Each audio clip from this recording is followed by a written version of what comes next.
வணக்கம். Great ventures வழங்கும் லாபம் கமாரோட்டியில் ஜெயிக்கலாம் வாங்க. இன்றைய நிகழ்ச்சிக்கு நம் அரங்கத்திற்கு வந்திருப்பவர் வர்த்தக ஆலோசகர் திரு சேதுராமன் அவர்கள். கமாரோட்டியில் ஜெயிப்பது எப்படி என்பது குறித்து நம்முடைய விளக்கம் அளிக்க இருக்கிறார். நேர்களை நீங்கள் செய்ய வேண்டியவை டிவி ஸ்கிரீன்ல பிளாஷ் ஆகிட்டு இந்த நம்பருக்கு நிகழ் செய்து உங்கள் கேள்விகளை கேட்கலாம். வாங்க நிகழ்ச்சிக்கு போகலாம். வணக்கம் சார். வணக்கம். ஃப்ரைடே மார்க்கெட் எப்படி முடிந்தது அண்ட் அதே டைம்ல சாட்டர்டே கிரேட் வெஞ்சர்ஸ் சார்பாக செமினார்ஸ் இருந்தது. தென் லைவ் ட்ரேடிங் இன்னைக்கு இருக்கு. அதை பத்தி சொல்லுங்க. எப்படி ஃபீட்பேக் இருந்தது சார்? செமினார்ஸ் எப்படி முடிஞ்சது? ஆக்சுவலி நானுமே செமினாருக்கு போயிருந்தேன். நல்ல ஒரு ரெஸ்பான்ஸ் சொல்லலாம். மோர் தென் 250 பேருக்கு மேல வந்திருந்தாங்க. ஸோ அதுல பாத்தீங்கன்னா எல்லாமே நிறைய நியூ புதுசா கமாடிட்டியில ட்ரேட் பண்றதுக்கும் கரன்சியில ட்ரேட் பண்றதுக்கும் வந்திருந்தாங்க. Good response. அவங்களுக்கு நிறைய இன்புட்ஸ் கிடைச்சது. இன்னைக்கு அது போல அங்க மதுரையில லைவா வச்சிருக்காங்க. ஸோ தட் அவங்க இன்னும் ஃபர்தரா ஒரு மார்க்கெட்டை பத்தி தெரிஞ்சுக்கிறதுக்கு கிட்டக்க வரதுக்கு ஈஸியா இருக்கும் அப்படிங்கிற மாதிரி இட்ஸ் அ குட் ஷோ. தொடர்ந்து பேசுவோம் சார். பெங்களூர்ல இருந்து ஒரு நேர் லைன்ல இருக்காங்க. வணக்கம் விஜயகுமார். சொல்லுங்க விஜயகுமார், உங்க கேள்வி என்னன்னு சத்தமா கேளுங்க. வணக்கம் சார். வணக்கம், சொல்லுங்க சார். இப்ப நான் ஆக்சுவலா இந்த சில்வர் கமாடிட்டி பண்ணிட்டு இருக்கேங்க. ஓகே. என்ன ப்ராப்ளம் அப்படின்னா, இப்ப தேர்ஸ்டே இப்போ நீங்க சொல்றது இப்போ கோல்ட பாத்துட்டு நீங்க சில்வர் ட்ரேட் பண்ணுங்க அப்படின்னு சொல்லி சொல்றீங்க. அதுல இப்போ தேர்ஸ்டே ட்ரேடிங் பாத்தீங்க அப்படின்னா கோல்டு 1% கீழே இருந்தது, சில்வர் மேல இருந்தது. அப்புறம் ஃப்ரைடே பாத்தீங்க அப்படின்னா 1% கோல்டு மேல இருக்கு, சில்வர் கீழ இருக்கு. இந்த கான்ட்ரோவர்சி எதனால வருது? அப்புறம் இன்னொன்னு என்னன்னா, இப்போ ருப்பியும் டாலருக்கு லாஸ் ஆயிட்டு இருந்ததுங்க. கிட்டத்தட்ட 2 நாள் ட்ரேடிங்ல ₹1 லாஸ் ஆயிருக்கு. இன்னைக்கு காலையில ட்ரேடிங் பாத்தீங்கன்னாவே 30 பைசா கெயின்ல இருக்கு, சில்வருக்கு மேல இருக்கு.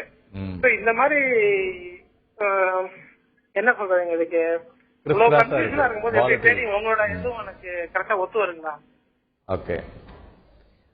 Good question. அதாவது கோல்ட பார்த்து சில்வர் ட்ரேட் பண்ணலாமான்னு கேட்டீங்கன்னா ட்ரேட் பண்ணக்கூடாதுதான். நார்மலி நான் அட்வைஸ் பண்ண மாட்டேன். கோல்டுங்கிற கமாடிட்டி வேற, சில்வர்ங்கிற கமாடிட்டி வேற. ஓகே. கோல்ட பொறுத்தவரையிலையும் இப்ப இருக்கக்கூடிய நிகழ்வுகளை பாத்தீங்கன்னாக்க இட்ஸ் மெயினா ஜியோ பொலிட்டிக்கல் டென்ஷன்ஸ். ஸோ அதனுடைய இம்பாக்ட் கோல்டுல இருந்துட்டு இருக்கு. ஆக்சுவலா அந்த யூஎஸ்ல வெள்ளிக்கிழமை வெளியான யூஎஸ் ஜாப் டேட்டாவும் பாத்தீங்கன்னா வீக்கா இருக்கு. ஸோ அதனால இன்ட்ரெஸ்ட் ரேட் ரிவிஷன் இம்மீடியட்டா வராது. மறுபடியும் அதுல ஒரு பிளக்சுவேஷன்ஸ், ஒரு வாலட்டிலிட்டி இருந்துட்டு இருக்கும் அப்படின்னு சொல்லலாம். கோல்டு அது மாதிரி கோல்டு இந்த 2 மாசத்துல பார்க்கும்போது லாஸ்ட் மந்த்ல தான் ஒரு மொமெண்டமே கொடுத்துருக்குன்னு சொல்லலாம். அது போல சில்வர் எடுத்தீங்கன்னாக்க மெயினா ஃப்ரைடே அது ரீபவுன்ஸ் ஆனதுக்கு என்னன்னு பாத்தீங்கன்னாக்க ஆர்பிட்ரேட்டர் அண்ட் ஸ்பெகுலேட்டர்ஸ் வாங்கியிருக்காங்க, பொசிஷன்ஸை க்ளோஸ் பண்ணிருக்காங்க. என்னத்துக்காக க்ளோஸ் பண்ணாங்க என்னங்கிறது தெரியல. ரெண்டாவது, சைனாவுடைய மேனுபேக்சரிங் பிஎம்ஐ டேட்டா இன்னைக்கு வர இருக்கு. ஸோ அதனுடைய இம்பாக்ட் நாளைக்கு தான் தெரியும். ஸோ மேனுபேக்சரிங் ஆக்டிவிட்டியில சில்வருடைய இது எப்படி இருக்கும் அப்படின்னு பார்க்கணும். ஸோ இவை எல்லா வச்சும் பார்க்கும் பொழுது சில்வர்ல எனி டைம் ஒரு டவுன் சைடு மொமெண்டம் வரலாம். அது 4 நாள் கழிச்சு வருதா 5 நாள் கழிச்சு வருதான்னு தெரியாது. ஒரு சில்வர்ல ஒரு டவுன் சைடு மொமெண்டம் வரலாம். என்னைக்குமே ப்ரீஷியஸ் மெட்டல்ஸ் அப்படின்னு எடுக்கும்போது நீங்க அதை பேரா யூஸ் பண்ணலாமா கேட்டீங்கன்னாக்க பேரா யூஸ் பண்ண முடியாது. ஸோ எல்லாமே differently going with different directions. So அதனால இன்னைக்கு அது மாதிரி நாளைக்கு ஈவினிங் பாத்தீங்கன்னாக்க யூஎஸ்ல இந்த சிபோடி டெலிவரி டேட்டா இருக்கு. ஸோ அதனுடைய இம்பாக்டும் இன்புட்ஸும் மார்க்கெட்ல நிறைய இருக்கும். இந்த மாதிரி நாளைக்கு இங்க ஆர்பிஐ டேட்டா இருக்கு. ஸோ பிளஸ் இந்த WTOல கவர்மெண்ட் சைன் பண்ணல. ஸோ இது மாதிரி நிறைய விஷயங்கள் மார்க்கெட்ல ஃபேக்டர் ஆகும். அந்த ஃபேக்டர் ஆகும் பொழுது அதுக்கு தகுந்த மாதிரி ரியாக்ஷன்ஸ் இருக்கும். இப்பொழுதைக்கு சில்வர்ல மொமெண்டம் இருக்கு. அந்த மொமெண்டத்தை ப்ராப்பரா யூட்டிலைஸ் பண்ணீங்க. 44,000க்கு மேல இருந்ததுன்னா வாங்கி விற்கலாம். 44,000க்கு கீழே வரும்பொழுது வித்து வாங்கலாம். சில்வர் அது மாதிரி இன்னைக்கு வரக்கூடிய பிஎம்ஐ டேட்டா ஒரு பெரிய ஒரு இன்ஃபுளுன்ஸ் பண்ணும் மார்க்கெட்ல. சோ கோல்ட பார்த்து சில்வரை ட்ரேட் பண்ண கூடாதுன்னு ஃபைனலா சொல்றீங்க சார். தொடர்ந்து பேசலாம் சார். நெக்ஸ்ட் காலர் லைன்ல இருக்காங்க. வணக்கம் கோபிநாத். ஹலோ, சொல்லுங்க, உங்க கேள்வி என்னன்னு கேளுங்க. அலுமினியம் எப்படி இருக்கும் சார்? அலுமினியம் ஏறுமா இறங்குமா? ஓகே. அலுமினியம் பொறுத்தவரையிலும் பார்த்தோம்னாக்க வீக்கா தாமா இருக்கு. ஸோ ஆக்சுவலி அது மெயினா solid demand aluminium 1 year high போயிருக்கு. ஸோ இந்த இம்ப்ரூவிங் growth தான் உங்களுக்கு அது இந்த அளவுக்கு தூக்கி இருக்கு. இந்த லெவல்ல கன்சாலிடேட் ஆகக்கூடிய வாய்ப்புகள் இருக்கு. அதனால அலுமினியம் இம்மீடியட்டா பெரிய ஒரு ஏறுமாங்கிறது சொல்ல முடியாது. ஏன்னா ஸ்லோ டவுன் இந்த சைனால வந்துன்னு வச்சுங்களேன், அதுக்கு தகுந்த மாதிரி ஒரு ஸ்லம்ப் வரலாம். எல்லாமே ஒரு டெம்பரரியா தான் இருக்கும். ஒரு லாங் டேர்முக்கு நல்லா தான் இருக்கும். ஒரு டெம்பரரியில ஒரு ஸ்லோ டவுன் வரக்கூடும். தொடர்ந்து பேசுவோம் சார். நெக்ஸ்ட் காலர் லைன்ல இருக்காங்க. வணக்கம் ராமன். வணக்கம். சொல்லுங்க ராமன், உங்க சந்தேகங்கள் என்னன்னு சத்தமா கேளுங்க. கிரேட் வெஞ்சர்ஸ்ல இருந்து கமாடிட்டில இப்ப இந்த கரன்சி எப்ப ஸ்டார்ட் பண்ண போறாங்க? ஓகே, கரன்சி எப்ப ஸ்டார்ட் கரன்சி வந்து இன்னொரு ஒரு வாரம் 10 நாளுக்குள்ள ஆரம்பிச்சிருவாங்க. அவங்களுக்கு அந்த செபி கார்டும் வந்துருது அப்படின்னு சொல்லிட்டு இருந்தாங்க. சோ 10 டேஸ்ல இருந்து எப்படியும் maybe only number of months probably by செப்டம்பர்ல இருந்து ஆரம்பிக்கிற வாய்ப்புகள் அதிகமாக இருக்கும். சார், ஒரு நேர் கேட்டிருந்தாங்க, அதாவது அலுமினியம் வந்து இப்ப என்ன ட்ரெண்ட்ல இருக்குன்னு கேட்டிருந்தாங்க. M6 அலுமினியம் வந்து witness sell for down side டார்கெட்ல இருக்கு. சோ ஃபியூச்சர்ல வந்து இதே எதிர்பார்க்கலாமா? அதாவது இந்த ஆகஸ்ட்ல வந்து அலுமினியம் வந்து இதே எதிர்பார்க்கலாமா, இதே நீடிக்கலாமா சார்? அதான் ஆக்சுவலி அலுமினியம் டவுன்ஃபால் வந்து எதிர்பார்க்கலாம். அதாவது ரொம்ப பெரிய டவுன்ஃபால் இருக்காது. எப்படின்னு கேட்டீங்கன்னாக்க, அலுமினியம் வந்து ஒரு 2 மாசமா பார்த்தோம்னா நல்ல ஒரு மொமெண்டம் இருந்தது. சோ அந்த மொமெண்டம் வந்து அப்படியே வந்து உங்களுக்கு வந்து ஒரு ஸ்டெபிலைஸ் ஆகும், ஒரு மாதிரி ஒரு ஸ்டேபிள் ஆயிடும். அதனால அதுல வந்து ஒரு புள்ளிகள் மேல ஏறி இறங்குறதே பாத்தீங்கன்னா ஒரு நாளைக்கு ரொம்ப கஷ்டப்படும். அது மாதிரி ஆகும். சோ அதே மாதிரி சமயத்துல அதே மாதிரி இருக்கிறது ஏன் நம்ம போய் பண்ணுவானே, எது மொமெண்டம் இருக்கோ அதுல உள்ள போய்க்கலாம். மேலும் பேசலாம் சார். கும்பகோணத்துல இருந்து ஒரு நேர் லைன்ல இருக்காங்க. வணக்கம் அரவிந்த். வணக்கம். வணக்கம் அரவிந்த். ஹலோ, சொல்லுங்க அரவிந்த், உங்க கேள்வி என்னன்னு கேளுங்க. Good morning sir. Good morning sir. Crude oil இந்த வீக்லி பிவோட் வந்து 6020ல நிக்குது. வீக்லி பிவோட் இந்த வீக்லி பிவோட்டுக்கு கீழே இருக்கிற வரைக்குமே செல்லிங் தான் இருக்குமா? 6000 கட் பண்ணி மேல போகும்போது பையிங் பண்ண ஆரம்பிக்கலாமா? இன்னொன்னு வந்து இந்த பிவோட் பாயிண்ட்ஸ்ல வந்து பாத்தீங்கன்னா கேமரா, ஃபிபனாசி நிறைய பிவோட்ஸ் இருக்கு. அதை எப்படி ஒரு கம்பைன் பண்ணி எப்படி பெஸ்டா யூஸ் பண்ணலாம் அப்படின்றத சொல்லுங்க. இன்னொன்னு வந்து இந்த கேமரால வந்து சப்போர்ட் 3 அது வந்து நல்ல ஒரு டர்னிங் பாயிண்ட் அப்படின்றாங்க. இந்த பிவோட் கீழே வந்துட்டு இருக்கும்போது சப்போர்ட் 3ல ஒரு பை பண்ணி சப்போர்ட் 4 ஸ்டாப் லாஸா வச்சுக்கலாமா? இதை பத்தி பிவோட்ல வந்து கன்சாலிடேட்டா நீங்க வந்து எடுக்கிறதுக்கு பாத்தீங்கன்னாக்கா உங்களுக்கு MCXலயே ஒரு டேட்டால கொடுப்பாங்க அந்த பிவோட் பாயிண்ட். எவ்ரிடே வரும், அதை வந்து யூஸ் பண்ணிக்கலாம். சோ இந்த எவ்ரிடே பிவோட் இருக்கு பாத்தீங்களா, அதை வந்து ஒரு 3 டேஸ் ஆர் 4 டேஸ் பிவோட் எடுத்துங்க, இல்ல ஈவன் 5 டேஸ் பிவோட் எடுத்துங்க. அந்த 5 டேஸ் எடுத்து வெயிட்டட் ஆவரேஜ் பண்ணுங்க. அந்த வெயிட்டட் ஆவரேஜ் பண்ணும்போது இன்னும் வந்து உங்களுக்கு வந்து ஒரு கிளியர் அந்த வீக்லி ட்ரெண்ட் மொமெண்டத்துக்கு கிடைக்கும். R even you can take it for 21 days. அதை எடுத்து அதுல இருந்து எடுத்தீங்கன்னாக்க அது இன்னும் ஒரு பெட்டர் ஒரு வீக்லி மொமெண்டம் உங்களுக்கு வந்து ஒரு பெட்டரா கிடைக்கக்கூடிய வாய்ப்புகள் இருக்கும். சோ அதுக்கு கீழே இருக்கிறவர்களையும், பிவோட்டுக்கு கீழே இருக்கிறவர்களையும் அது வந்து வீக் தான். நீங்க சொன்னது போல சில்வர் வந்து 6020 கீழே தான், 5985 கீழே நல்லாவே வீக் தான். அது 6060 அல்லது 6125க்கு மேலதான் வந்து அதுல மறுபடியும் ஏதாவது மொமெண்டம் திரும்பலாம். இம்மிடியா வந்து சில்வர்ல மொமெண்டம் திரும்புற, சாரி க்ரூட் மொமெண்டம் திரும்புற மாதிரி தெரியல. சோ மெயினா க்ரூட் ஆயில பொறுத்தவரையிலும் பார்த்தோம்னாக்க it is group handled by all over the world. அதனால யூஎஸ் வந்து என்ன பண்றாங்கன்னா சப்ளையை திறந்து விடுறான், அவன் வந்து டிமாண்ட கிரியேட் பண்றான். அது மாதிரி ஒவ்வொரு இடத்துலயும் crisscross momentum created by each and individual country. இப்ப இந்தியாவுக்கு தேவை, சைனாக்கு தேவைங்கிறத தவிர artificial demand and artificial supply 2-3 countries பண்றதுனால அதெல்லாம், அதாவது ஒரு நேச்சுரல் எல்லாம் சரியாகும் போது பாத்தீங்கன்னா அந்த இடத்துல தான் வந்து we can say call it as a bubble. So still நான் சொல்றேன், க்ரூடுல வந்து ஒரு பெரிய பபுள் இருக்கு. அது எப்ப வெடிக்க போறதுன்னு தெரியல, பட் பெரிய பபுள் இருக்கு. அதனால அந்த மொமெண்டத்தை யூஸ் பண்ணீங்க, ஆல்வேஸ் ஸ்டாப் லாஸ் யூஸ் பண்ணி பண்ணுங்க. சார், தொடர்ந்து பேசுவோம். கோவில இருந்து ஒரு நேர் லைன்ல இருக்காங்க. வணக்கம் மணிகண்டன். வணக்கங்க, சாருகிட்ட பேசுங்க மணிகண்டன்.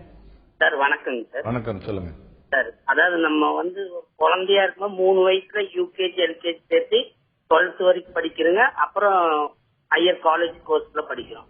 ஆனா ட்ரேடர்ஸ் வந்து என்ன நினைக்கிறாங்கன்னா இந்த மார்க்கெட் வந்தோடனே சம்பாதிக்கணும்னு நினைக்கிறாங்க.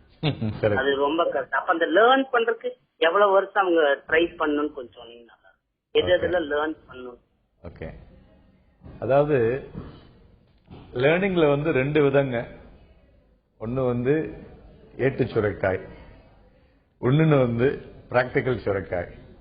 சுரைக்காயை வந்து எப்படி பிராக்டிக்கலா நம்ம கட் பண்ணி அதை எப்படி வந்து கறி பண்றதுங்கிறது அதுதான் பிராக்டிக்கல்.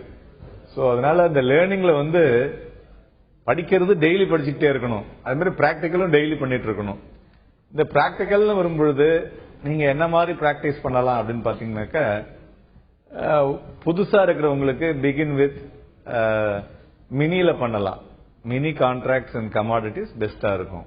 சோ ஓரளவுக்கு ஒரு கம்ஃபர்ட் வந்த அப்புறம் அதுல என்னெல்லாம் வந்து பிரச்சனைகள் வருது அப்படின்னு பார்க்கும் பொழுது அதற்கு வந்தாற்போல் மாற்றுவது நல்லதா இருக்கும். இரண்டாவது, அன்னன்னைக்கு ட்ரேட் பண்ணும் பொழுது உங்களுக்கு வந்து எந்தெந்த இடத்துல வந்து நீங்க தப்பு பண்ணிருக்கீங்களோ அதை வந்து ஸ்டார்ட் ரைட் டைரி எழுத ஆரம்பிச்சீங்கன்னா அதுல வந்து உங்களுக்கு எந்தெந்த இடத்துல தவறு செஞ்சிருக்கும், அந்த தவறை எப்படி நம்ம வந்து திருத்திக்கணும் அப்படிங்கிறது தெரியும். அது வந்து உங்களுக்கு வந்து ஒரு உபயோகமாக இருக்கும். இதை தவிர பேசிக் டிசிப்ளின் தான் சார் முக்கியம். அதுல நீங்க வந்து எந்த கான்ட்ராக்ட் நீங்க எடுத்து பண்றதா இருந்தாலும் அதனுடைய இன்புட்ஸ் தெரியணும். ரெண்டாவது, டிசிப்ளின் தேவை. அதாவது you should not love gold or love silver. அது வந்து அது மூலியமா நம்ம வந்து பணம் சம்பாதிக்கிறதுக்கு தான் வந்திருக்கோங்கிறத வந்து நீங்க வச்சீங்கன்னா உங்களுடைய தவறுகள் குறைக்கப்படும். தவறுகள் குறைஞ்சாலே உங்களுடைய லாஸ்கள் வந்து குறைய வாய்ப்புகள் இருக்கும். அதனால அந்த பேசிக் டிசிப்ளினோட பண்ணுங்க, நல்லாவே பண்ணலாம். சார், ஜூலைல வந்து கோல்டு வந்து ஒரு நோ கிளியர் ட்ரெண்ட் சொல்லலாம். அதே வந்து ஆகஸ்ட்ல நம்ம பார்க்கலாமா சார்? அதே மாதிரி பார்த்து ட்ரேட் பண்ணலாமா? அதே சமயத்துல கோல்டு வந்து இப்ப பையிங் சைடுல வந்து இப்போ ஃபெஸ்டிவ் சீசன் இருக்கிறதுனால பையிங் சைடு வந்து அதிகமா இருக்கா சார் கோல்டு? இல்ல, ஆக்சுவலா கோல்டு பிரைசஸ் வந்து விழுந்தது வந்து பிகாஸ் ஆஃப் யூஎஸ் எக்கானமி வந்து ஒரு பயஸ் இன்புட் வருது அப்படிங்கிறதுக்கு. இந்த மாதிரி ஃபண்டமெண்டலா பாத்தீங்கன்னா சைனால கிட்டத்தட்ட பாத்தீங்கன்னாக்க 211.1 டன்ஸ் வந்து அவங்க வந்து இம்போர்ட் பண்ணிருக்காங்க. கிட்டத்தட்ட 9.5% high than the previous year. அதே சமயத்துல அவங்களுடைய சைனாவுடைய டிமாண்ட் பாத்தீங்கன்னா டிராப் ஆயிருக்கு. 19.4% டிராப் ஆயிருக்கு டிமாண்ட் கம்ப்ளீட்டா. சோ ஒவ்வொரு சமயமும் பாத்தீங்கன்னா அந்த ஒரு சேஞ்ச் வரும், சேஞ்ச் இன் பேட்டர்ன். இப்ப மெயினா கோல்டு வந்து நீங்க சொல்றீங்க இனிமே வந்து நிறைய ஃபங்க்ஷன்ஸ் எல்லாம் வரும், விழா காலங்கள் வரும், அதனால வந்து கோல்டுல டிமாண்ட் அதிகமா இருக்குமோன்னு. பட் கோல்டுல இப்ப பாத்தீங்கன்னா உங்களை மாதிரி சின்ன பொண்ணுங்க எல்லாம் பாத்தீங்கன்னா இப்ப வந்து 12 கேரட் 8 கேரட் கோல்டு கன்வெர்ட் ஆயிட்டாங்க. சோ அதனால இந்த 24 கேரட் 22 கேரட்டுடைய மோகங்கள் வந்து குறைஞ்சிட்டு இருக்கு. சோ அதே மாதிரி பிளாட்டினம் பாத்தீங்கன்னா கோல்டோட ஈக்குவலா இருக்கு. சோ அதே மாதிரி காலேஜ் ஸ்டூடெண்ட்ஸ் எல்லாம் they prefer to go only on platinum. நான் சொல்றதெல்லாம் I got the report from various jewelries. So அதனால இத மாதிரி ரிப்போர்ட்ஸ் வரும்போது அந்த கோல்டுல இருக்கக்கூடிய அந்த டைரக்ட் இம்பாக்ட் வந்து குறையக்கூடும். அதே மாதிரி இன்வெஸ்ட்மெண்ட் வரும்பொழுது நம்ம வந்து நிறைய அதர் ஆப்ஷன்ஸ் சொல்லியிருக்கோம். சோ அதனால கோல்டுல வந்து டிமாண்ட் இருக்கும், ஆனா முன்னாடி இருக்கிற மாதிரி ரொம்ப பெரிய டிமாண்ட் இருக்காது. மேலும் பேசுவோம் சார். கோவையில இருந்து ஒரு நேர்ல இருக்காங்க. வணக்கம் செந்தில்குமார். வணக்கம்ங்க சார். பேசுங்க Senthilkumar sir. Good morning. Good morning Senthilkumar. இது காப்பர் மொமெண்டம் இன்னைக்கு எப்படி இருக்குங்க? ஜென்ரலா காப்பரை பார்த்தோம்னு வச்சுங்களேன், காப்பர் இன் குட் மூட்னே சொல்லலாம். ரொம்பவே நல்லா இருக்கு. 436.10 ல இருந்து 436.40 மேல போச்சுன்னு வச்சுங்க காப்பர், ரொம்பவே நல்லா இருக்கும். சோ ஏன்னா இப்ப வந்து அலுமினியம் இறங்குறது, சோ காப்பர் வந்து ஏறுது. சோ இதுதான் நீங்க பார்க்கணும். அதனால வந்து காப்பர் இப்போதைக்கு வந்து ஒரு பெட்டரா இருக்கும். ஆனா ஒன்னு இன்னைக்கு ஒரே ஒரு விஷயம் கவனிக்க வேண்டியது, இன்னைக்கு அந்த சைனாவுடைய மேனுபேக்சரிங் டேட்டா இருக்கு, அதனுடைய பிஎம்ஐ டேட்டாக்கு தகுந்த மாதிரி அதுலயும் ஏதாவது ஒரு இன்ஃபுளுன்ஸ் வரலாம். அதாவது நான் ஃபெரஸ் மெட்டல்ஸ்ல இந்த மெயினா வந்து மேனுபேக்சரிங் ஆக்டிவிட்டி தான் இன்ஃபுளுன்ஸ் அதிகமாக இருக்கும். சோ அதே வந்து ப்ரீஷியஸ் மெட்டலை பொறுத்தவரையும், அதாவது புல்லியன்ஸை பொறுத்தவரையிலையும் ஜியோபொலிட்டிக்கல் டென்ஷன் தான் வந்து பெட்டர் இன்ஃபுளுன்ஸா இருக்கும். சோ அதனால இதை வந்து நீங்க வந்து மைண்ட்ல கிளியரா கிளாரிஃபை பண்ணிட்டு பண்ணுங்க. இப்பொழுதைக்கு technically momentum is good, fundamentally and ஏதாவது any changes comes then it may react. So அதனால ஸ்டாப் லாஸ் யூஸ் பண்ணி பண்ணுங்க. இப்பொழுதைக்கு வந்து காப்பர் வந்து பெட்டரா தான் இருக்கு. தொடர்ந்து பேசுவோம் சார். நெக்ஸ்ட் காலர் லைன்ல இருக்காங்க. வணக்கம் ஸ்டாலின். வணக்கம். வணக்கம் சார். வணக்கம். சின்னது இது ஒரு அகாடமிக்கா நம்ம எப்படி எடுத்துன்னு போக முடியும்? ஒரு ஸ்டூடெண்ட் வந்து அகாடமிக்கா பண்ணணும்னா என்ன கோர்ஸ் பண்ணணும், அவருக்கு வேலை வாய்ப்புகள் எப்படி இருக்கும்? இது வரைக்கும் யாரும் இது மாதிரி யோசிக்க மாட்டாங்க. பட் இது அகாடமிக்கா எடுத்துன்னு போனா நல்லா இருக்கும்னு ஃபீல். ஓகே, ஆக்சுவலா நீங்க ஃபீல் பண்றதுக்கு முன்னாடி சிபிஎஸ்இ பண்ணிட்டாங்க. CBSE and national stock exchange ரெண்டு பேரும் சேர்ந்து பண்றாங்க. அதுல வந்து I am also one of the advisor. அதாவது எஃப்எம்எம் ஃபைனான்சியல் மணி மார்க்கெட் அப்படின்னு சொல்லிட்டு +1 +2க்கு கோர்ஸே கொண்டு வந்துட்டாங்க, வொகேஷனல் ட்ரைனிங் கோர்ஸ். இந்த ட்ரைனிங் கோர்ஸ் படிக்கிறவங்க படிச்சு முடிச்ச பிறகு அவங்களுக்கு வந்து இம்மீடியட் எம்ப்ளாய்மெண்ட், அப்படி இல்ல அதுக்கு மேல ஃபர்தரா வந்து கோர்சஸ் போறதுக்கும் வழிவகுத்திருக்காங்க. இதை தவிர NISM national institute of securities management அந்த வெப்சைட்ல போனீங்கன்னாக்க நிறைய குறுகிய கால படிப்புகள் இருக்கு. சோ அதுல போய் நீங்க வந்து பண்ணினீங்கன்னாக்க கண்டிப்பா ஏதாவது ஒரு வேலை, அதாவது மெயினா வந்து இந்த அனலிட்டிக்கல் டேட்டா அப்படிங்கறது பாத்தீங்கன்னாக்க நிறைய வாய்ப்புகள் இருக்கு. நம்ம இந்தியாவிலும் சரி வெளிநாட்டிலும் நிறைய வாய்ப்புகள் இருக்கு. சோ அதனால அது மாதிரி இருக்கிற நிறைய கோர்சஸ் இருக்கு. இதெல்லாமே படிக்கலாம். படிச்சா ஒண்டி போறாது. அந்த படிச்சதை வைத்துக்கொண்டு மார்க்கெட் ரியாக்ஷன்ஸை சிங்க்ரனைஸ் பண்ணணும். அப்பதான் அவங்களால ஒரு பெட்டர் பொசிஷனுக்கு வர முடியும். ஜெனரலா ஒரு வேலைக்கு போகணும் அப்படின்னு பாத்தீங்கன்னாக்க இதுக்கு இந்த எஃப்எம்எம் இருக்கு. இதை தவிர இப்ப பாத்தீங்கன்னாக்க கவர்மெண்டே கிட்டத்தட்ட 25,000 crores ஸ்கில் ட்ரைனிங் கொடுக்க போறாங்க. அதாவது என்ன சொல்றாங்கன்னாக்க நமக்கு இந்தியாவினுடைய டோட்டல் எஜுகேஷன் சிஸ்டம் எப்படி இருக்குன்னு பாத்தீங்கன்னா நாலேஜ் பேஸ்டா இருக்கு, ஆனா ஸ்கில் பேஸ்டா இல்ல. அதே யூஎஸ்ஓ நீங்க சைனாவோ எடுத்தீங்கன்னா ஸ்கில் பேஸ்ட் அதிகம், நாலேஜ் பேஸ்ட் கம்மி. சோ அதனால இந்த நாலேஜ் பேஸ்ட்ல இருந்து ஸ்கில் பேஸ்டுக்கு டைவர்ட் பண்றதுக்கு கம்பல்சரியாவே 11th 12th எல்லா சப்ஜெக்ட்ஸ்லயும் ஒரு வெக்கேஷன் கொண்டு வரணும் அப்படிங்கறத சொல்லிருக்காங்க. அது வரும். உங்களுடைய தேவைக்கு அந்த இன்ஃபர்மேஷன்ஸ் கொடுத்திருக்கேன், அதுல போய் பாருங்க. சார் தொடர்ந்து பேசுவோம். சேலத்திலிருந்து ஒரு நேர் லைன்ல இருக்காங்க. வணக்கம் நந்தினி. ஹலோ, சொல்லுங்க நந்தினி, உங்க கேள்வி என்னன்னு கேளுங்க. Sir good morning sir. Good morning sir. பிசிக்கலா சில்வர் இப்ப பை பண்ணலாமா சார் லாங் டைம்க்கு? பிசிக்கலா சில்வர் பை பண்றதுக்கு ஒரு 10-15 நாள் வெயிட் பண்ணுங்க, அதுக்கப்புறம் வாங்குங்க. ஆகஸ்ட் எண்ட்ல வாங்குங்கமா பெட்டரா இருக்கும். மேலும் பேசலாம் சார். நெக்ஸ்ட் காலர் லைன்ல இருக்காங்க. வணக்கம் கேசவன். சார் சொல்லுங்க கேசவன். ஹலோ சொல்லுங்க சார். Good morning. ஜிங்க் என்ன ரேட் பை பண்ணலாம் சார்? என்ன ஸ்டாப் லாஸ் வச்சுக்கலாம் ஷார்ட் டைமுக்கு? அதே மாதிரி லெட் சார், லெட்டோட இதையும் வேணும் சார். ஓகே, ஜிங்க் பொறுத்தவரையிலும் பார்த்தோம்னாக்க கிட்டத்தட்ட ஒரு 7% மந்த் ஆன் மந்த் ஏறி இருக்கு. 15% இயர் ஆன் டு ட்ரேட் வந்திருக்கு. ஸோ பிகாஸ் ஆஃப் இம்ப்ரூவிங் ஃபண்டமெண்டல்ஸ்னாலதான் ஜிங்க் ஏறி இருக்குன்னு சொல்லலாம். ஆனா இன்னொரு இதுல நீங்க ஒரு விஷயம் பார்க்கணும். 30% இன்வென்ட்ரி இறங்கி இருக்கு எல்எம்இல, லண்டன் மெட்டல் எக்ஸ்சேஞ்சில். ஸோ அதனால ஃபண்ட்ஸ் பாத்தீங்கன்னாக்க scrambling to buy based on the forecast of future ஷார்டேஜஸ்ங்கிறாங்க. ஸோ அதனால ஜிங்க்ல இப்போதைக்கு ஒரு டைம் பீயிங் ஒரு மொமெண்டம் இருக்கும். ஸோ அதனால அதை யூஸ் பண்ணிக்கலாம். அதே மாதிரி லெட்டை பொறுத்தவரையிலும் பாத்தீங்கன்னாக்கா 135 லெவல்ல ரொம்ப ஒரு மாதிரி இருந்துட்டு இருக்கு. 135 to 135 ஹாஃப்ல வாங்கி வைக்கலாம். பட் ஆனா லெட்ல இப்போதைக்கு பாத்தீங்கன்னா ஒரு வீக்னஸ் அதுல இருந்துட்டு இருக்கு. அதனால வித்து வாங்குறது பெட்டரா இருக்குன்னு தோணுது. சார் நேச்சுரல் கேஸ் தற்போது ஒரு டவுன் சைட் மார்க்கெட்ல இருக்கா? இந்த டைம்ல ஒரு ப்ராஃபிட் டேக்கிங் எடுக்க முடியுமா சார்? நேச்சுரல் கேஸ் பாத்தீங்கன்னாக்கா லாஸ்ட் 3 மாசமாவே it shows coming down. So மெயினா பார்த்தோம்னாக்க இன்வென்ட்ரி இன்ஜெக்ஷன் தான் கண்டினியூவா ஜாஸ்தி ஆயிட்டே இருக்கு.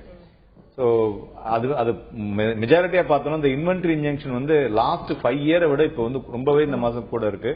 அதனால வீக்னஸ் பர்சிஸ்ட் இருந்துட்டே தான் இருக்கும். அதனால வித்து வாங்குறது பெட்டரா இருக்கும். சார் க்ரூட் ஆயில் தொடர்ந்து நெகட்டிவ் ரீசன்லயே இருக்கிறதுக்கு காரணம் என்ன சார்? ரிமைன்ஸ் நெகட்டிவாவே இருக்கு க்ரூட் ஆயில் மார்க்கெட் எப்படி சார்? எதனால இது?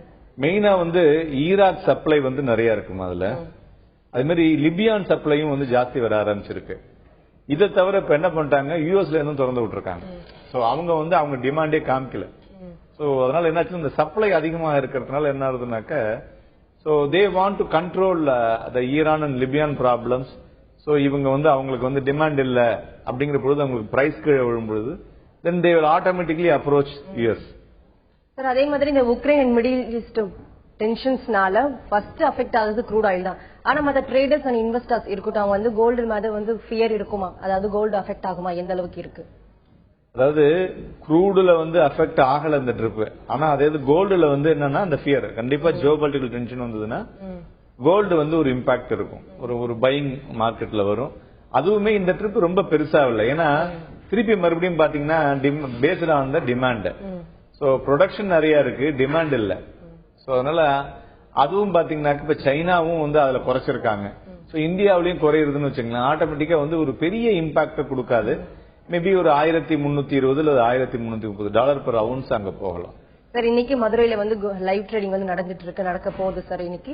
அதாவது இப்போ ட்ரேடர்ஸ்க்கு என்ன அட்வான்டேஜ் அதை சுருக்கமா சொல்லுங்க சார்.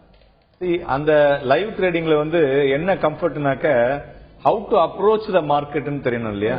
அந்த ஹவு டு அப்ரோச் மார்க்கெட்டுக்கு அந்த கான்ட்ராக்ட்னா என்ன, அந்த கான்ட்ராக்டை எப்படி வாங்கி விற்கணும், அந்த வாங்கி விற்கும்போது அந்த கொடுக்கக்கூடிய டெக்னிக்கல்ஸ் எப்படி நீங்க பிசினஸா கன்வெர்ட் பண்ணிக்கணும், பணமா எப்படி கன்வெர்ட் பண்றது. எல்லாரும் டெக்னிக்கல்ஸ் கொடுப்பாங்க. ஆனா அதை அது எப்படி கன்வெர்ட் பண்ணி பணம் பண்ணணும்னு தெரியணும் இல்லையா? அதையும் வந்து லைவா சொல்லி கொடுக்குறாங்க. அது வந்து கண்டிப்பா வந்து இன்வெஸ்டர்ஸுக்கு வந்து உபயோகமாக இருக்கும்.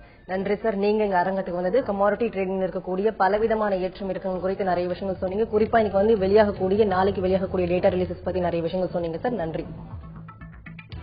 கிரேட் வெஞ்சர்ஸ் வழங்கும் லாபம் கமாடிட்டிகள் ஜெயிக்கலாமாக நிகழ்ச்சிக்கு இன்று நம் அரங்கத்திற்கு வந்திருப்பவர் வர்த்தக ஆலோசகர் திரு சேதுராமன் அவர்கள். கமாடிட்டிகள் ஜெயிப்பது எப்படி என்பது குறித்து அவர்கள் சொன்ன பலவிதமான கருத்துக்கள் உங்களுக்கு ரொம்பவே பயனுள்ளதாக அமைஞ்சிருக்கும். மீண்டும் சந்திப்போம். வணக்கம்.